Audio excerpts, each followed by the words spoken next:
আসসালামু আলাইকুম এভরিওয়ান, সবাইকে ওয়েলকাম জানাচ্ছি নতুন আরেকটি রেসিপি দেখার জন্য। আমার আজকের রেসিপি আমার মায়ের হাতের মাটির চুলায় রাজহাঁসের মাংস ভুনা। সো এখানে আম্মু 2 কেজি পরিমাণে রাজহাঁসের মাংস নিয়েছে। হাঁস থেকে টোটাল 3 কেজি মাংস হয়েছে, আম্মু 1 কেজি রেখে দিয়েছে। সো হাঁসটাকে ভালোভাবে পরিষ্কার করে রেগুলার সাইজ করে কেটে তারপর ধুয়ে পরিষ্কার করে নিয়েছে।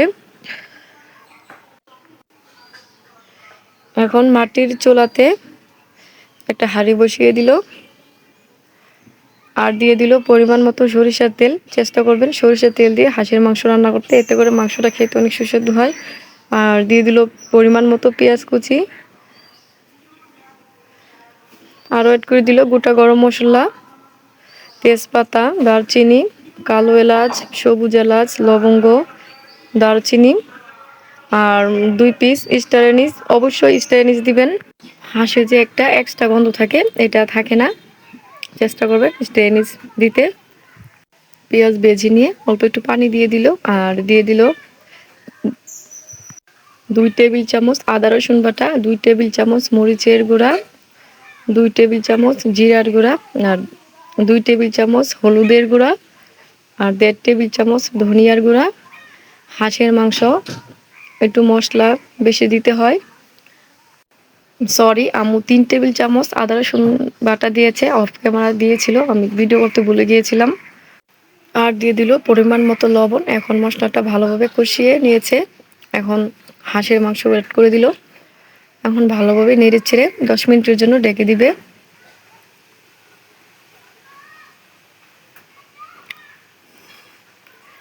হাঁড়িটা একটু বড় সাইজের নিয়েছে, এতে করে নাড়তে সুবিধা হয়।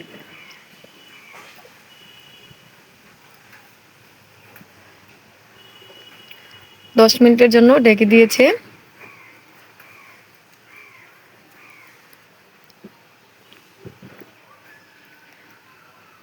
এই তো বন্ধুরা, 10 মিনিট পর ঢাকনাটা নামিয়ে নিল।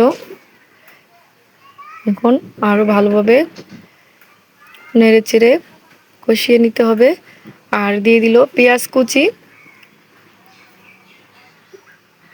এখন আরও 5 মিনিটের জন্য ঢেকে দিয়েছে। আর দিয়ে দিল আলু। আলু আমার অনেক বেশি পছন্দ, এই জন্য আম্মু 2 পিস আলু দিয়েছে।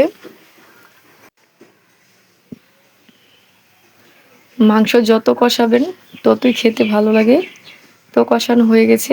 এখন দিয়ে দিল ফুটন্ত গরম পানি। অবশ্যই ফুটন্ত গরম পানি দিবেন, এতে করে মাংসও তাড়াতাড়ি সিদ্ধ হয়ে যায় আর তরকারিটাও খেতে টেস্ট লাগে। আর দিয়ে দিল গরম মশলা, কাঁচামরিচ।